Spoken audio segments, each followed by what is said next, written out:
მოგესალმებით მეგობრებო, გავაგრძელოთ ჩვენი საუბრები ესაია წინასწარმეტყველის წიგნის შესახებ. მეგობრებო, ესაიას მე-40 თავში ძალიან მნიშვნელოვანი მუხლები ამოვიკითხე. კერძოდ ესაია წინასწარმეტყველის მესამე-მეხუთე მუხლებში მე-40 თავის. ხმამ ღაღადებლისა უდაბნოში გაამზადეთ უფლის გზა, მოასწორეთ ტრამალზე სავალი ჩვენი ღვთისათვის, ყოველი ტაფობი მაღლა იწევს და ყოველი მთა და ბორცვი დადაბლდება. ფერდობი დავაკდება და მთაგრეხილები გასწორდება. გამოცხადება უფლის დიდება და ყოველი ხორციელი ერთად იხილავს, რადგან უფლის პირი ლაპარაკობს. ხმა ამბობს, ახარე, კითხულობს, რა ვახარო? ბალახია ყოველი ხორციელი და ყოველი მშვენება მისი მინდვრის ყვავილი. ხმება ბალახი, ჭკნება ყვავილი, როცა უფლის ქარი დაუბერავს მას. ასია ბალახია ხალხი. ეს მუხლები მოყავს იოანე ნათლისმცემელს, როცა ეკითხებიან ფარისევლები, ქრისტე ხარო? იოანე ეტყვის, მე ვარ ხმამ ღაღადებლისა უდაბნოში. იოანეს სახარების პირველი თავის 23 მუხლში კითხულობთ. მან თქვა, მე ვარ ხმა უდაბნოში ღაღადებლისა. გაამზადეთ გზა უფლისა, როგორც ბრძანა ესაა წინასწარმეტყველმა. აქ საუბარია სათნოებებზე, მიუხედავად იმისა, რომ ისინი ამაყობდნენ პატრიარქი აბრაამის წარმომავლობით, მაინც უგულოდ და ანგარების სიყვარული და მკრეხელური მიდგომებით შეურაცხყოფდნენ ღმერთის სახელს. და მათი გული შორს იყო უფლის სიყვარულისგან. სწორედ ამიტომ საყვედუროს მათ იოანემ, თავადაც ლევიტელი მღვდელი იყო მამამისი ზაქარია და კარგად იცოდა მათი ხირკები, როგორც სპიერად და ბოროტად იყენებდნენ უფლის ჯულს. მათე სახარების მესამე თავის მე-7 თავში კითხულობთ, როდესაც დაინახა მისკენ მოსანათლებლად მომავალი ფარისევლანი და სადუკევლანი, უთხრა მათ, იქედნეს ნაშიერნო, ვინ გასწავლად გაიქეცით მომავალი სხვას, მას გამოიღეთ ნაყოფი ღირსი სინანულისა.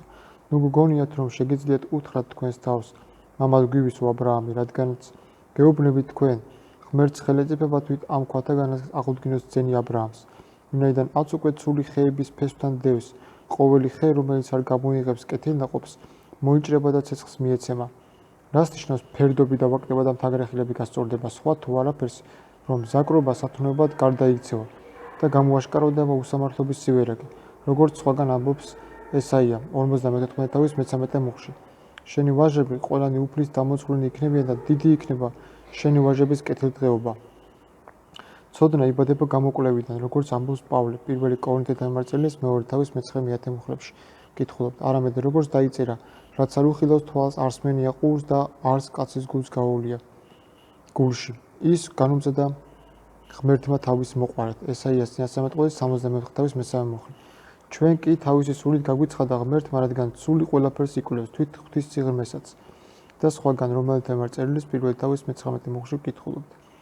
ვინაიდან რაც შეიძლება იცოდე ღმერთზე, ცხადია მათთვის, რადგანაც ღმერთმა განუცხადა მათ. წმინდა წერილი სავსეა იმ ინფორმაციით, რომ ვიღაც სხვა არ გჭირდება იმისთვის, რომ გაიგო როგორია ღმერთი და გაიცნო ის. შემდეგ წინასწარმეტყველი ესაიას პირით ასეთ კითხვას უსმევს ხალხს.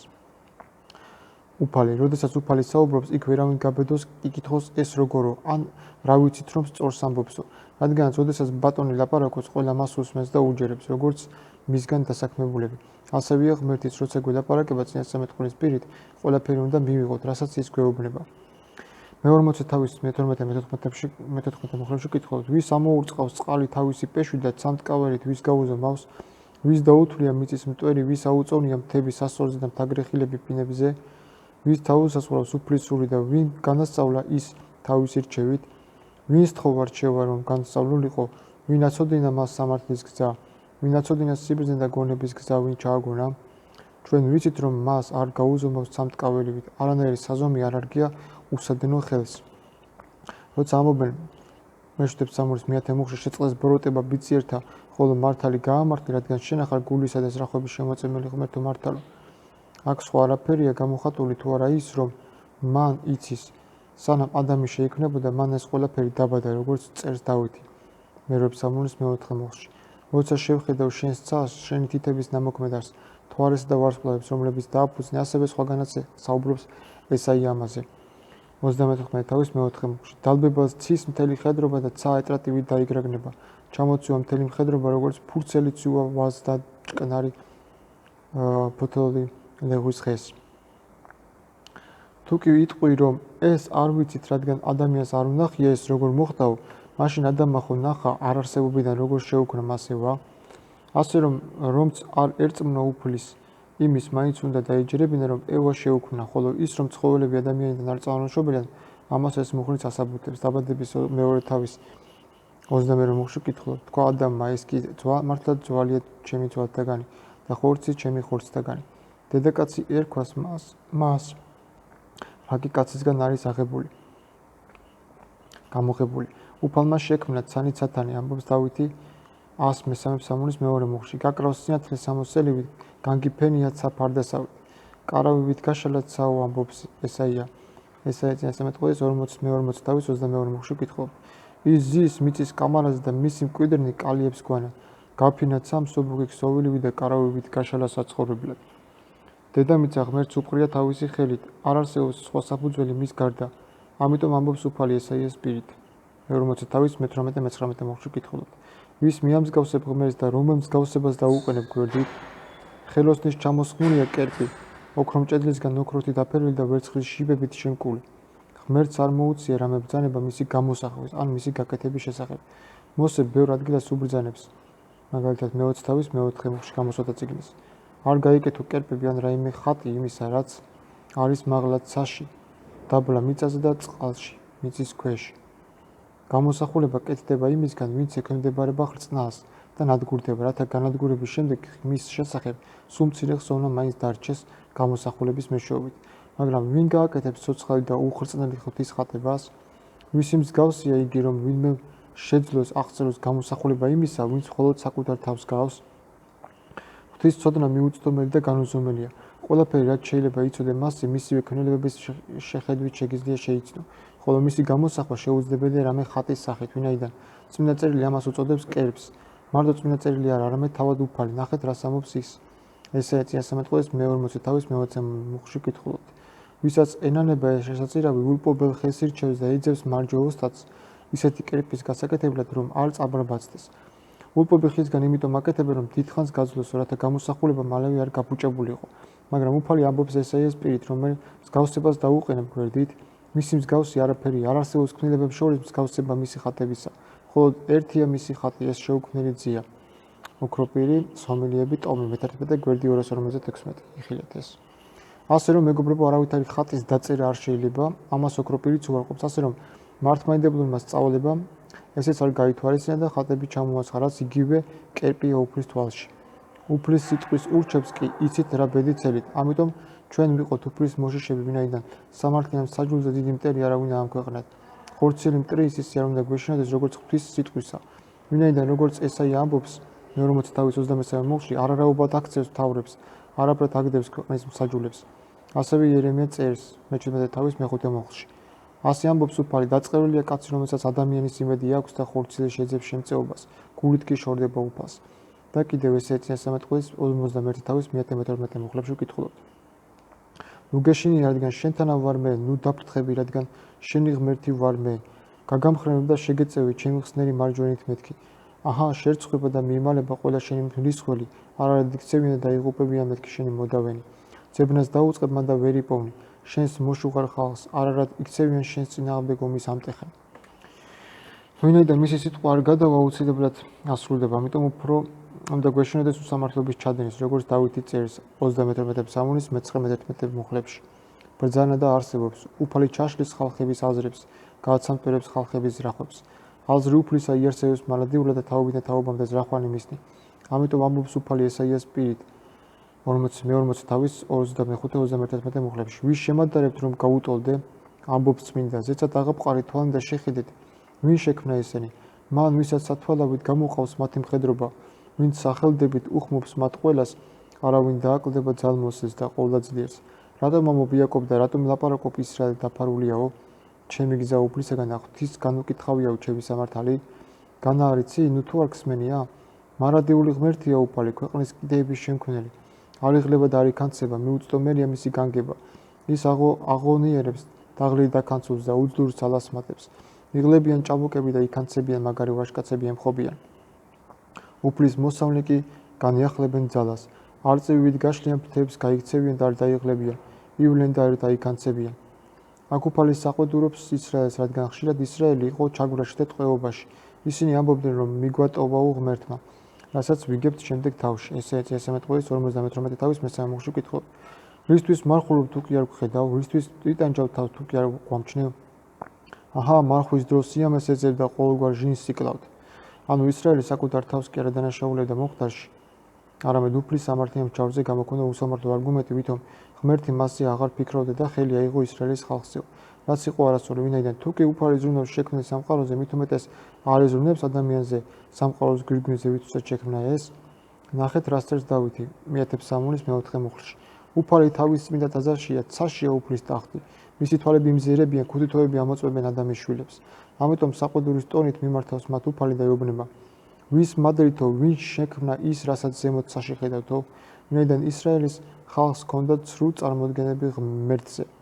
ისინი ამბობდნენ: ცერერა ბატონობს მიწაზეო, ნეპტუნის ზღვებზეო, აერი ამინძეო, ბახუსი ვაზის მაჩვენებელიო, მინევრა ზეთისხილის გამომყენებელი და ხეების მზრდელი სხვა ღვთაებებიო. როგორც დღეს აქვთ მართლმადიდებლებს, ბალაკის ღვთისმშობელი, პანტანასას ღვთისმშობელი, ნარკომანის სამკურნალო, ბარძიმის შეუსმელი, ლეთობის სამკურნალო და ასე შემდეგ.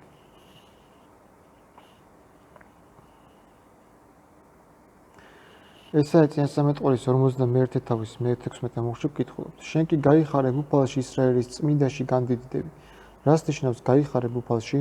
უფალში გახარება სხვა არაფერია თუ არა ხარობდი არა სიმდიდრით ან გამარჯვებებით, არამედ ღვთის სიკეთით. 51 თავის 23-24 მუხლებში ვკითხულობთ. გამოგვიცხადეთ მოსახდენი და მიხვდეთ, რომ ღმერთები ხართ. ქმენით კეთილი გინდა ბოროტი, რომ ვუყურებდეთ და ვხედავდეთ თქვენთან ერთად. აჰა, არარაობა ხარ და თქვენი საქმეს არარაობაა, სისაზაგლეს ირჩევენ თქვენით. ეშმაკს უფლის ძალის გარეშე არასდროს არ შეუძლია ავნოს ადამიანს, ამიტომ ამბობს, რომ ღმერთები ხართო. სხვაგანაც იძახის ამას დავითთან. 91 ფსალმუნის მე-6 მუხლში. მე განმაცხადე, თქვენ ხართ ღმერთები და უზენაესის ძენი ხართ თქვენ ყველანი. იესოც იმოწმებს ამას, როდესაც იუდეველებს მას ქვებით ჩაქოლას დაუპირებენ, იმის გამო, რომ თავს ღმერთს ისეს უწოდებდა, იესომ მიუგებს. იონეს სახარების მიათავის 34-36 მუხლებში.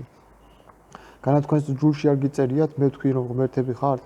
ხოლო თუ ღმერთები უწოდა მათ, ვის მიმართაც იყო ღვთის სიტყვა, წერილი კი ურღვევია.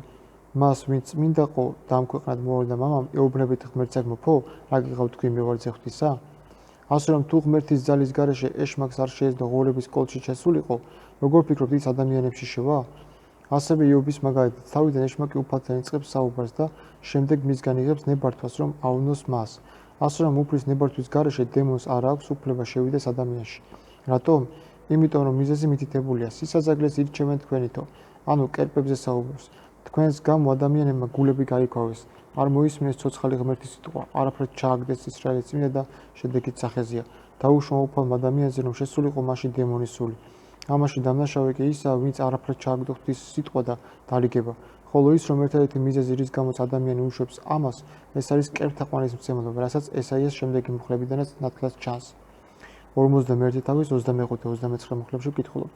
ჩრდილოეთიდან აღვძარი და მოვიდა, მზის აღმოსავლეთიდან უხმობს ჩემს სახელს და მოდის. მთავრები თითქოს თიხაა და მეთუნესავი დაჯეგავს აყალოს. ვინ გამოაცხადა დასაბამით რომ გვცოდნო და ადრიდანვე რომ გვეთქვა ის მართალია, მაგრამ არავის გამოუცხადებია, არავის უცნობებია, არავის გაუგია თქვენი ნათქვამი. მე პირველმა სიონს, აჰა, ისინი მეთქი და იერუსალიმის მახარებელს მოგცემ მეთქი. გავიხედეთ არავინ იყო, არ იყო მრჩეველი მათ შორის, რომ შევკითხებოდი და პასუხი გაეცათ. აჰა, არარანი არიან ყველანი, ფუჭია მათი საქმეები, მათი კერპები ქარია და სიცარიელე. არ ამბობს რა დგას კერპების უკან, მაგრამ აქ ნათლად ვჭედავს მატერიაზე. ეს ხალხი, ანუ ძველები უფრო გამოსახულებებს ცემდნენ თაყვანს და სანამ უტყუ გამოსახულებები არ იყო დაგმობილი, არავინ ზრუნავდა შეეცნო მათში დაფარული ძალები. ამიტომ მიმართავს წინასწარმეტყველი გამოსახულებებს, რომელსაც ღმერთებად მიიჩნევენ და ძალიან ხშირად კითხავს მათ, როცა ასე ამბობს, მაგრამ არავის გამოუცხადები, არავის უცნობები, არავის გაუგია თქვენი ნათქვამი. უფალი თითქოს და საყვედურის ტონით საუბრობს და ეუბნება მათ, რომ თუ კი თქვენ ხატების წინაშე ლოცულობთ, მაშინ რატომ არ გეხმარებათ ის, რომ მე ჩემთან მოდიხარ სათხოვნელადო? წადი და ისევ მას თხოვეთ, იქნებ გაიგონოს თქვენი თხოვნაო. აი ასეთი მკაცრი ტონით ესაუბრება უფალი ყველა კერპთაყვანის მცემელს. 42 თავის მერვე მუხლში ესაიაში ვკითხულობთ. მე ვარ უფალი, იახვე, ეს არის ჩემი სახელი. მივხე ვავხე ებრაულად. ჩემს დიდებას არ მივცემ სხვას და ჩემს ქებას გამოქანდაკებულ კერპებს. მოგეხსენებათ, პავლე განსწავლიდა ჯულში არ შეესწდებოდა ეს სიტყვა და იახვე ებრაულად იუხევავხე და ბერძნულად ტეტრაგრამატონ არ მიესადაგებინა უფალი იესო ქრისტეს და ვინაიდან ის ამბობს პირველი კორინთელთა წერილის პირველი თავის მე მეხუთე კითხავთ ასე რომ არ გაკლიათ არავითარი ნიჭი და მოერით ჩვენი უფლის იესო ქრისტეს გამოცხადებას ვინც განგამტკიცეთ ბოლომდე რათა უმციკლონი იყოთ ჩვენი უფლის იესო ქრისტეს დღეს პავლე უფალს უწოდებს იესო ქრისტეს და მამას ღმერთს ესე იგი უფლის სახელი არის განკაცებული მესია იესო ქრისტე ანუ გამოდის განკაცდა ტეტრაგრამატონი ეს იახვეა იესო ქრისტე რომელშიც არის მამა და სულიწმინდაც ანუ მეორე ჰიპოსტაზი კი არ განკაცდა არამედ მთლიანად სამება განკაცდა როგორც ამბობს აპოკალიფსი მეორე თავის მე-8 ვკითხულობთ ხოლო სმირნის ეკლესიის ანგელოს მისწერე ამას ამბობს პირველი და უკანასკნელი რომელიც მკვდარი იყო და გაცოცხლდა რას ნიშნავს მკვდარი იყო და გაცოცხლდა თუ არა იმას რომ ძეღმერთი კაცი იესო ქრისტე მოკვდა ძელზე ჯვარცმით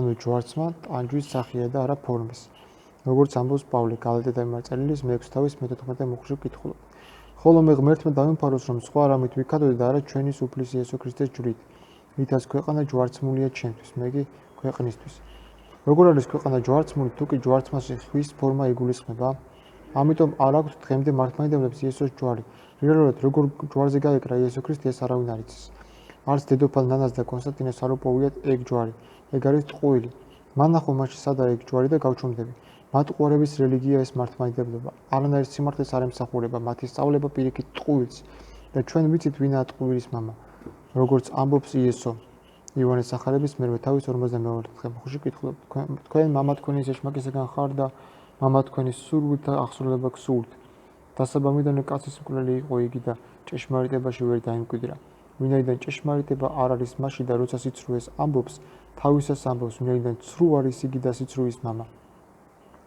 წიასამეტყველის სპირით უფალის საოცარ ამის ამბობს ჩემს დიდებას არ მივცემ სხვას და ჩემს ქებას გამოქანდაკებულ კერპებს რას ნიშნავს ეს ჩვენ ვიცით რომ ადამიანი არის ღვთის ხატი მაგრამ როგორც ხედავთ ადამიანებს არ ვცემთ თაყვანს ისე როგორც ხატებს ეს მართლმადიდებლები ანუ უსულო ნახატს ეძახიან ხატებს და მას თხოვენ შველასა და შემწეობას ზუსტად ესაიას წიგნი მთლიანად მათი სამხელია ნახე როგორ ამბობს პავლე პირველი კორინთელთა მიმარწერლის 11 თავის მე-7 ვკითხულობთ ამრიგად კაცი თავდაუბურავი უნდა იყოს ვინაიდან ხატია და დიდება ღვთისა ხოლო ქალი ქმრის დიდებაა ასე რომ ადამიანს სიცოცხლეში უნდა ვცეთ პატივი როგორც ღვთის ხატებას და არა კერპებს რომლებიც ოხრად აქვთ რელიგიურ წარმომადგენლებს მართლმადიდებლური ხატები კერპებია ხალხო არ გჯერათ ეს რის ხატმებრძოლეობაზეა საუბარი გასაგებად ხო წერია არაფერი გავს ღმერთს და არც დიდებას არ გადავცემო და არც ქებას ნებისმიერ გამოსახულებას ოქროპირიც იგივე სიძახის რომ შეუძლებელია ღმერთის გამოსახვა რაიმე ნახატით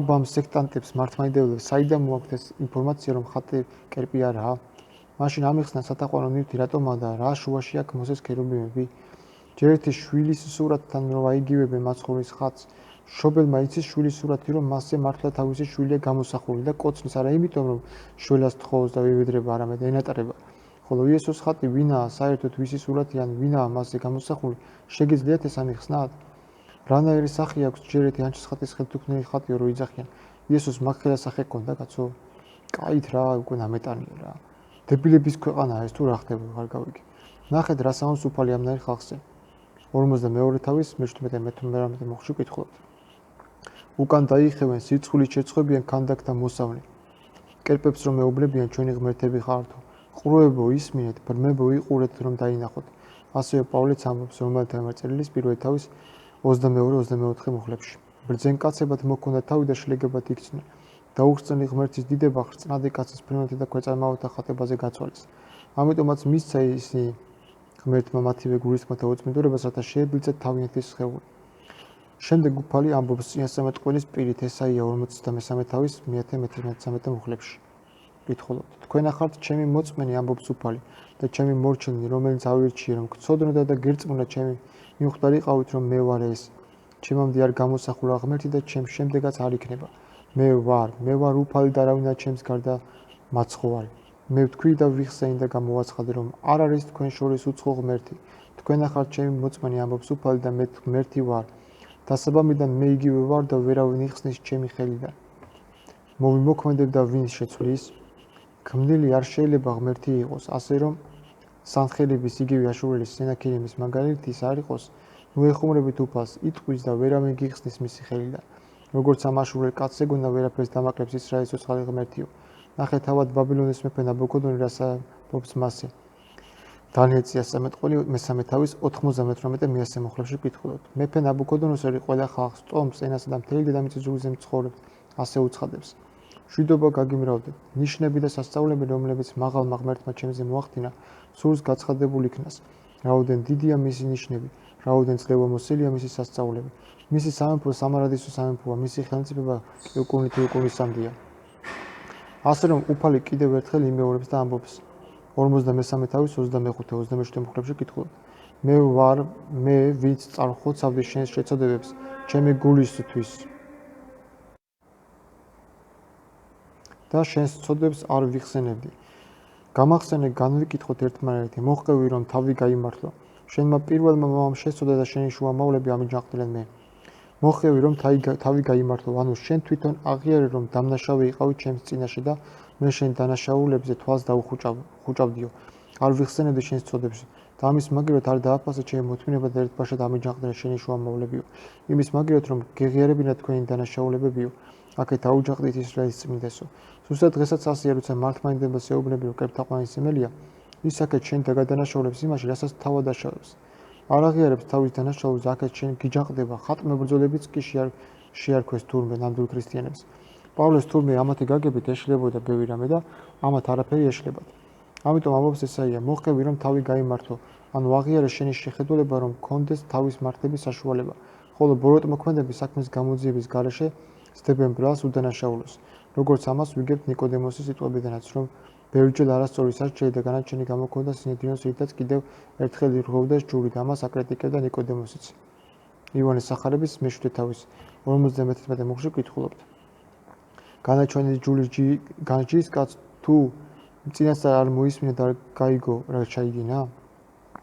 წინასწარმეტყველი უფრო აძლიერებს კერპსახურთა მხილებას და ირონიული ტონით ამბობს. 54 თავის მე-9-20 მუხლებში. კერპის გამომსახვენი არარაობაა ყველანი და მათი ძვირფასეულობა უსარგებლოა. თავად არიან ამის მოწმენი, ვერაფერს ხედავენ, ვერაფერს მიუხვდარან, ამიტომაც შერცხვებიან. ვინ გამოსახა ღმერთი და ვინ ჩამოასხა ქანდაკი არაფრის მაქნისი? აჰა, შერცხვებიან მისი თანამდგომნი, რადგანაც ხელოსნების ადამიანის მოდგმისანი არიან. შეიკრიბონ ყველანი გამოცხადდნენ, ზარი დაეცა და შერცხვნენ ერთიანად. რკინით ხურო ჭედავს მას და ამუშავებს ნაკვერცხლებზე. კვერავს ჩაქუჩებით. ამუშავებს მას თავისი მკლავის ძალით, შივდება და ძალა ეცლება, წყალს არ სვამს და განცი წყდება. ხითხურო გაჭიმავს ძაფს და შემოხაზავს წვერ მახით, ამუშავებს ხელეჩოთი, ფარგლით შემოხაზავს მას და შექმნის მისგან კაცის სახესავით, ადამიანის სილამაზესავით, სახში დასადგმელად. კედრებს გაჩეხავს, შეარჩევს ძელქვას ან მუხას და მოიგებს.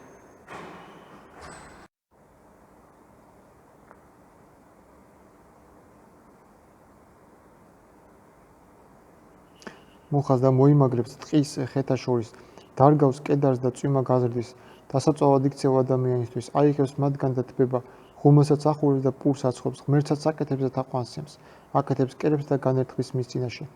მის ნახევარს ცეცხლში წვავს, ნახევრით ხორცს ჭამს, წვათს წვავს და ძღება, თბება კიდეს და ათბობს. ოჰ, გავთბი, ცეცხლი დავინახეო. მისი მონარჩენი კი ღმერთად აქცია, თავის კერპად, რომლის წინაშე განთქმულია. თაყვანს და ლოცულობს. ეუბნება, დამემფარე, რადგან ღმერთი ხარ ჩემიო. არაფერი ესმით, ვერაფერს ხვდებიან, რადგან ამოუქოლათ თვალები, რომ ვერაფერი დაინახონ და გულები, რომ ვერაფერს მიხვდნენ. გულისხმაში ვერ მოდიან, არც ჭკუა აქვთ, არც გონება. რომ თქვა, ნახევარი ცეცხლში დავწვი, პურიც გამოვაცხე ნაკვერცხლებზე, ხორცი შევწვი და ვჭამე. დანარჩენი სიბილწეთ უნდა ვაქციო. ხის ნატეხის წინაშე უნდა განვერთხაო. ნაცარს მწყემსავს, მოტყუებული გული გზაკვალს ურევს, ვერ იხსნის თავს და ვერ ამბობს, განასიცრუი არ არის ჩემს მარჯვენაში? აქ გასაგება წერია, რომ არანაირი ხატის ან ქანდაკის წინაშე მუხლის მოდრეკან მასზე ლოცვა, რომ დაგვიფაროს არ შეიძლება. არც კოცნა, ეს იგივე კერთაყვანისმცემლებაა. საწერია, რომ ხატზე ამბოლით პატივს მივაგებ წმინდანს, შენ შენი ქცევებით მიაგეთ პატივი წმინდანს და ისე მოიქეცი, როგორც ის გარიგებდა, თორე თავისთავად მღვდელთან ჩათვლების გაკეთებით და ხატების კოცნით ვერ გადარჩები. უფრო დაიზიანებ თავს. ნახე რა საუბარს უფალი ესაიას პირით 54 თავის 24-26 მუხლებში კითხულობთ. ასე ამბობს უფალი შენი გამომწყიდველი და შენი გამომსახველი დედის საშოში. მე ვარ უფალი, რომელმაც ყოველივე შექმნა. მარტომ გადაჭიმა ცა და თავად გადაფინა მიწა, რომელმაც ჩაშალა წუწინასწარმეტყველთა ნიშნები, გამოაჩინა მკითხავთა სიბრიყვე, უკან დაახევინა ბრძენებს და მათი ცოდნა სიგიჟეთ აქცია, რომელიც განამტკიცებს თავისი მორჩილის სიტყვას და თავის მოციქულ დარჩევას განასრულებს, რომელიც ეუბნება იერუსალიმს დასახლდები და იუდას ქალაქებს აშენდები და მის ნანგრევებს მეაღვადგე. ასე რომ ნუ შეეშინდებათ ამათ შავი მაგიის და ჯადოქრობის უფალი ჩაშლის მათ ძალას და აქ წერია რომ იერუსალიმის ნანგრევები აშენდება, რაც აუცილებლად მოხდება იერუსალიმის ტაძარი აუცილებლად უნდა აშენდეს და დიდება უნდა დაუბრუნდეს ისრაელის ერს. მეგობრებო, ადრეს დავწერე და ეხლაც ვიტყვი ამას, როცა გეუბნებიან რომ ოჯახის საქმეები გარეთ არ უნდა გაიტანოთო, ეს არის ყალბის სიტყვები. ქრისტიანს არავისთან დასამალი არაფერი აქვს. როცა ემხრობით ამ აზრს რომ დაკვერს უკრავთ, იცოდეთ რომ რა შარშიც ის ადამიანი გახვეული, შენც მისი თანამძრახველი გამოდიხარ. თუ დაინახე დანაშაული და ჩაყლაპე ეს და გაჩვენე. ასე რომ ვინც ასე გეუბნება, თვალებზე აფარეთ მათ ხოვნის ეს სიტყვები. მათეს ახალების მიერ თავის 21 მუხლში კითხულობთ. რასაც სიბნელეში გეუბნებით, სინათლეზე თქვით და რასაც ყურში ჩაგესმით, ერთდროებზე იქადაგეთ. და კიდევ იოანეს ახალების 18 თავის მე-20 მუხლში კითხულობთ. იესო მიუგო, მე აშკარად ვილაპარაკებოდი ქვეყანას, გამოდმებით ვასწავლდი სინაგოგასა და ტაძარში, სადაც ყოველი მხრიდან იკრიბებიან იუდევანი და ფარულად არა მithქვამს რა. ზუსტად იგივეს იძახის უფალი ესაის პირითაც, 52 თავის 19 მუხლში. საიდუმლოდ ბლენი ქვეყნის ადგილზე არ მილაპარაკნია, არ მithქვამს იაკობის მოდგმისათვის. ამოუდმეძებთ მეთქი, მე ვარ უფალი სიმართლის თქმელი, სიწრფელეთა გამომცხადებელი. ახლა კი ყური ვუგდოთ, რას გვეუბნება კიდევ ესაიას პირით უფალი. 55 თავის მე-13 მუხლებში ვკითხულობთ. მე უფალი ვარ და მეტი არავინა არ არის ღმერთი ჩემს გარდა. მე გარტყამ სარტყელს, თუმცა არ მიცნობ, რათა გაიგო მზის აღმოსავლეთში და დასავლეთში, რომ არავინაა ჩემს გარდა, რომ მე ვარ უფალი და მეტი არავინა, ნათლის გამომსახველი და ბნელის შემქმნელი, მშვიდობის მყოფელი და ჭირისის შემქმნელი. მე ვარ უფალი, ამის ყოველის შემოქმედი, იწვეთოს მაღლიდან ზეცამ და ღრუბლებმა ასხურონ სიმართლე, გადაიხსნეს მიწა და ხსნამი ნაყოფოს და სამართალი აღმოსცენდეს მასთან ერთად.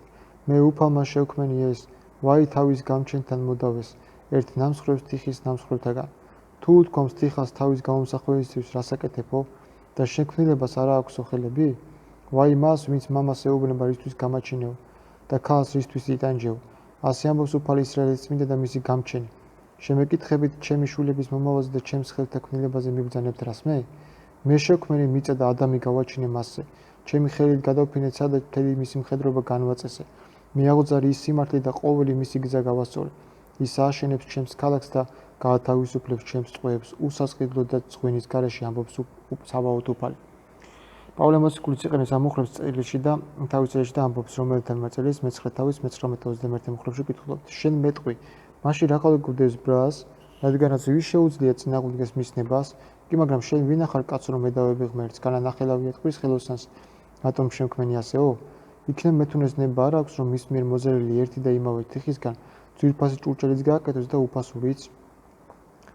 ან თუ კი უფალს ვადანაშაულოთ იმაში მას სურდა ფარაონი ესეთი ყოფილიყო, ანუ თუ დამნაშავე ფარაონის არჩევანში ღმერთია, მაშინ ვის ქონდა უფლება წინააღმდეგობა და უფლის სურვილს რომ ფარაონი ესეთი არ ყოფილიყო? გამოდის ასეთი მსჯელობით ღმერთია დამნაშავე, მაგრამ ეს ასე არაა, ამბობს პავლე. და რიტორიკულ კითხვას სვამს. დაუშვათ და ღმერთია დამნაშავე რომ ფარაონი ესეთი გახადა. მაშინ განა სამართლიანი იქნებოდა ღმერთი დაისაჯა ის იმის გამო, რომ ასეთი სურდა რომ ყოფილიყო? მოკლედ განა ბოროტემოქმედი დასჯის იმ ბოროტებისათვის სხვა პიროვნებას, რომელსაც სურდა და კვერს უკრავდა რომ ჩაიდინა ბოროტება? ხო აბსურდია რა? ასევე აქაც როცა ესაია სვამს კითხვას 55 თავის მე-9 მუხლში, ვაი თავის გამჩენთან მოდავეს, ერთ ნამსხვრევს თიხის ნამსხვრევთაგან. თუ უთქვამს თიხას თავის გამომსახველისთვის რასაკეთებო და შენქმნილებას განა არ აქვს ხელები? განა შენ შეგიძლია ღმერთს კანონი დაუდგინო? თუ უთქვამს თიხას თავისი გამომსახველისთვის, იცი რა, მე თიხა მინდოდა ყოფილიყავი, ფორმა რატომ მომეციო? და თუ ხმას არ იღებს იმაზე, რასაც მისი შემოქმედი გააკეთეს, მაშინ შენ თუ თიხა ხარ, ხმას რატომ გაიღებ? რატომღა დაუფუფლის წინაშე? ესე იგი შენი თირჩე უკეთეს და არჩევ სამართალს? ღმერთს ადანაშაულებ მომხდარში, როცა შენ თვითონ არ იცი შენთვის რა არის უკეთესი და საერთოდ სიმართლე? და მართლაც თიხა ხომ არ ეტყვის თავის შემოქმედს დამუშავებული მინდა ვიყო, რატომ დაუშვი ჩემი თიხად ყოფნაო? ანუ ხდებით საქმელაშია? თუ შენ უკეთ იცი შემოქმეცე რა უფრო კარგია შენთვის, რაც იქიდან ჩანს რომ მედავები შენ შემოქმეც, ესე იგი მასში რაღაცას არასწორს ხედავ და მაგით ვაპროტესტებ, ხო მასია? ხო და უფალი გეუბნება, მე ვბადებ ასეთად ადამიანს. გამოსულთა წიგნის მეოთხე თავის მე-11 მუხლში კითხულობ. უთხრა უფალმა, ვინ მისცა ბაგი ადამიანს, ვინ ბადებს მუნჯს ან ყრუს, თვალხილულს ან ბრმას, თუ არა მე უფალი? ასევე ზირაქიც ამბობს, უფალმა მომცა ენა ჯილდო და მით შევაქებ მას. სიბრძნე ზირაქისა 51 თავის 22 მუხლი. ანუ უფლის მიერ ხარ ამეტყველებული და შენ როგორ ედავები მას, ვინც უფლება მოგცა ხმა მოგეღო? ნახეთ რას ამბობს უფალი. 45 თავის 112 მუხლებში შეეწია სამეთყოლს. ვაი მას, ვინც მამას ეუბნება რისთვის გამაჩინე და ქალს რისთვის იტანჯეო. ასე ამბობს უფალი ისრაელის წმინდა და მისი გამჩენი. შემეკითხებით ჩემი შვილების მომავალს და ჩემს ხელთა ქმნილებაზე მიბრძანებთ რას მე? მე შევქმენი მიწა და ადამი გავაჩინე მასზე. ჩემი ხელით გადავფინეცა და მთელი მისი მხედრობა განმაწესე. ანუ მე ვარ ყველაფრის მიზეზი, რაც კი რამ არსებულიაო და ჩემი ხელის ქმნილებაზე მე როგორ მიბრძანებთ რამესო, რომ ეს ასეთი რატომ დაბადეო? ანუ ქმნილებამ შემოქმნას როგორ უნდა შეუსწოროს რამეო, როცა თავად ქმნის ისედაც როგორიც მას სურს. აქ გამოუცხადა ადამიანის შვილებს თუ რას ითხოვს უფალი მათგან. მიქა წინასწარმეტყველი მე-6 თავის მე მუხლში კითხულობთ. ხომ გეუწყა შენ ადამიანო რა არის სიკეთე და რას ითხოვს შენგან უფალი? მხოლოდ სამართლის ქმნას და წყალობის სიყვარულს, მოწიწებით სიარულს უფლის წინაშე. და როგორ შეიძლება ადამიანის მიერ გაკეთებული არასწორი საქციელი მისი ყოვლადწლიერებას და შემოქმედის შეცდომას მივაწეროთ, ან მას გადავაბრალოთ? ამიტომ ამბობს შემდეგ, ვაი იმას, ვინც მამას ეტყვის, რისთვის გამაჩინე და დედას რისთვის იტანჯეო. იმის მაგივრად რომ გამოასწოროს თავისი ძნე, მშობლებს ადანაშაულებს გაჩენაში და მათი მეშვეობით კი ყოვლის შემოქმედ უფალს. რადგანაც თქვა, მე ვარ შენი სასოში გაუმსახველი ღმერთი და როგორ შეიძლება გავაპროტესტოთ სიცოცხლე, როცა ის ღმერთმა შეკრა? ამიტომ ამბობს, მე გამოვსახი ადამი მიწისაგან და ამაში რამე დავაშავე, ეს შენ უნდა დაგეკითხო ქმნილებაო? რამხელა სითავხედეს აქვს ადგილი იმის მაგივრად რომ მადლობდე უფალს მოცემული სიდიადისათვის, ამბობ ამ ცხოვრების დედაცო, როცა ცხოვრების მომცემი უფალია. და ამბობს, ჩემი ხელით გადავფინეთ საო, შენ ამბობ, ეს ყველაფერი ცუდიაო? არ იმადლიერები და არ ხარ გაუცებული ამ სიდიადისთვის? ნახეთ კიდევ რას წერს ესაია 45 თავის მე-18 მუხლში. რადგან ასე ამბობს უფალი, სათა შემოქმედი. ის არის ღმერთი, რომელმაც მიწა გამოსახა და შექმნა, მან დაამყარა იგი საუკაცრიელოდ არ შეუქმნია, დასასახლებლად გამოსახა. მე ვარ უფალი და მეტი არავინა. და მართლაც წყლის მასის მოცილება და მშრალი მიწის გამოჩენა უზარმაზარი ძალის საქმეა. შემდეგ წინასწარმეტყველი გადადის კერპებზე და ამბობს ასეთ რამეს. 45 თავის მე-20 მუხლში. შეგროდით და მოდით ახლოს მოდეკით ერთად ხალხებიდან გადარჩენილნო. არაფერი ესმით თავიანთი ხის კერპების მტვირთველებს და იმ ღმერთის მლოცვეთ, რომელსაც არ ძალუძს გადარჩენა. კერპები არის გამოსახულებები, რომლებიც ადამიანთა მსგავსია და უფალი ამბობს, რომ მე არ ვარ მათი მსგავსი. რადგან აბა დაგეხმაროთ მაშინ თუ კი შეუძლიათ დახმარებაო. შემდეგ კი ამბობს, რომ მე ვარ ღმერთი და სხვა არავინ არ ჩემს გარდა სამართლიანი ღმერთი. ზოგადად რა არის სიკეთე, სამართლიანი სასჯელი თუ უსამართლო? ზუსტადაც რომ უფლის სასჯელი კი არ გვნებს, არამედ იხსნის ადამიანს დანაშაულის ჩადენისგან. ზოგი მეფე სამართლიანი სასჯელით განაჩენის სიკვდილი გამოაქვს, ხოლო უფალი ამბობს, მე არ ვარ ასეთი, არამედ შემიძლია სამართლიანი ვიყო და ამავდროულად ხსნელი, როგორც ოდესღაც უსამართლო და მკრეხელი პავლე გახდა საოცარი მოქადაკე. ვინ წარმოიდგენდა ამას? არავინ იუწყება ცოდვის შესახებ, თუ კი ჯერის თავად არ ამხელს საკუთარ ბოროტებას. გაათავისუფლა თუ არა პავლემ უფალმა? განა ასეთი არ იყო ავაზაკი? რა მოხდა მე, როგორ ცხონდა? რამ შეცვალა ასეთი კაცი? სამართლიანმა და ხსნელმა ღმერთმა იხსნა ის, რა თქმა უნდა, თავად სურდა მას ეს მეორე ავაზაკივით, რომ დაეწყო ამასაც იესოს გამტყუნება, მაშინ წყალში ჩაიყრებოდა მისი სურვილი ხსნისა. ხვდებით, მეგობრებო, უფალს არ უნდა დასჯა, არამედ ხსნა. ეს ხსნა კი შენს ნებასურვილზე დამოკიდებული. აიღე ჯვარი, ანუ ტვირთი სიმართლის გამო დევნისო და გამომყევი მეო. ანუ იცხოვრე ჩემი წესების მიხედვით, გეუბნება უფალი. ამას თუ არ ისმენ და არ გსურს მისი სიტყვით იცხოვრო, მაშინ პრეტენზია ნუღა გექნება იმაზე, რომ აბა არანაირი სამართლიანი ღმერთიაო, არ შეუძლია ჩემი ხსნაო, როგორც ის ავაზაკი იძახდა. თუ კი მართლა ღმერთი ხარო, გადმოდი ჯვიდან და ჩვენს გვიშველეო. ღმერთზე ვისაც ესეთი წარმოდგენა აქვს, მას არაფერი ეშველება. ფიზიკური ტყავის გადარჩენაში კი არ არის ხსნა, ან დამნაშავის შებრალებას და ხელის დაფარებაში, არამედ მათი სინდისის შეცვლაში, როგორც დაიმართა პავლეს, ნახეთ ის რას წერს ტიმოთეს. პირველი თავის მე-12-13 მოხში ვკითხულობთ პირველ თიმოთეს. მადლიერი ვარ მისი, ვინც მომცა ძალა ჩვენი უფლის იესო ქრისტესი, სარწმუნო დროს შემრაცხა და მსახურად დამადგინა მე, რომელიც უწინ ვიყავი გმობელი, მდევნელი და მაგინებელი, მაგრამ შეწყალებული ვიქენ, რადგანაც ასე ვიქცეოდი უმეცრებით ურწმუნოების გამო, ხოლო ჩვენი უფლის მადლმა უფრო მეტად იმრავალწმენით და სიყვარულით ქრისტე იესოში. სარწმუნოა და ყოველგვარი შეწყნარების ღირსია სიტყვა, რომ ქრისტე იესო მოვიდა ქვეყნად, რათა ეხსნათ ცოდუნი, რომელთა შორისაც პირველი მე ვარ. მაგრამ სწორედ იმიტომ ვიქენ შეწყალებული, რომ იესო ქრისტეს პირველად ჩვენებიდან ჩემში მთელი დიდ ზულოვნება მათ და სანიმუშოდ მომავალში რომ ირწმუნებენ მას საუკუნო სიცოცხლისათვის. ამიტომ ამბობს წინასამეტყველი ასეთ სიტყვებს 45 თავის 22-25 მუხლებში ვკითხულობ. ჩემკენ მოიქესი და გადარჩებით ქვეყნის ყოველი კუთხის ანო, რადგან მე ვარ ღმერთი და სხვა არავინაა. ჩემი თავი მაქვს დაფიცებული, ჩემი პირიდან გამოვიდა სიმართლე და ჩემი სიტყვა არ გადაითქმის. რადგან ყოველი მუხლი ჩემ წინაშე მოიყრება, ყოველი ენა მე დამიფიცავს. მხოლოდ უფალშია იტყვიან ჩემზე სიმართლე და ძალა. მასთან მიორიდან შერცხვებიან ყველანი, ვინც მასზე ჯავრობდნენ. უფალში გამართლება და განდიდდება მთელი მოდგმა ისრაელისა. ყველა დაიჩოქებს და შერცხვება მის წინაშე როგორც შერცხვა პავლეს. ასე რომ დღეს თუ ბევრი ეურჩება მისი დიადეს, ეს დროებით, რადგან მიწის გამომსახველი ღმერთის ვის არ შეეშინდება და ვინ არ მოუხრის ქეთს, მას ვინც ენა შექმნა და ტვინი მოგცა, რომ იაზროვნო, ვინ შეეწინააღმდეგება, ვინ შეუსურვებს მას რამეს, რომელიც თავად ადგენს სამართლიანობისა და სიმართლეს, რადგან თავად არის სამართალი. მართალია მან დასაჯა კაინი, მაგრამ არაფერი ყოფილა ამ სასჯელზე უფრო მოწყალე. იგი უბიძგებდა მას განთავისუფლებულიყო საკუთარი ბიწიერებისაგან. მართალია მოკლე დროში დაღუპა მან ისინი, ვინც წარღვნისას დაიხოცნენ, მაგრამ ამაზე მსუბუქი არაფერი ყოფილა, იმიტომ რომ ამგვარად აღმოფხვრა მათი უპატიობა. გადარჩენა თუ სურდათ, მაშინ მოესმინეთ ნოესთვის და ნინევიელებისავით შეენანათ, რათა უფალს აერიდებინა მათთვის ეს გასაჭირი. მაგრამ ისინი პირიქით დასცინოდნენ ნოეს, როგორც დღეს დაგვწინიან, ვინც ვამბობთ, რომ ყოველი მართლმადიდებლური ხატი ეს არის კერპები. ნახეთ ამაზე ესაია კიდე რას წერს 46 თავის მესამე მუხლები 46 თავის. მისმინე იაკობის სახელ და ისრაელის სახლის მთელო ნარჩობო.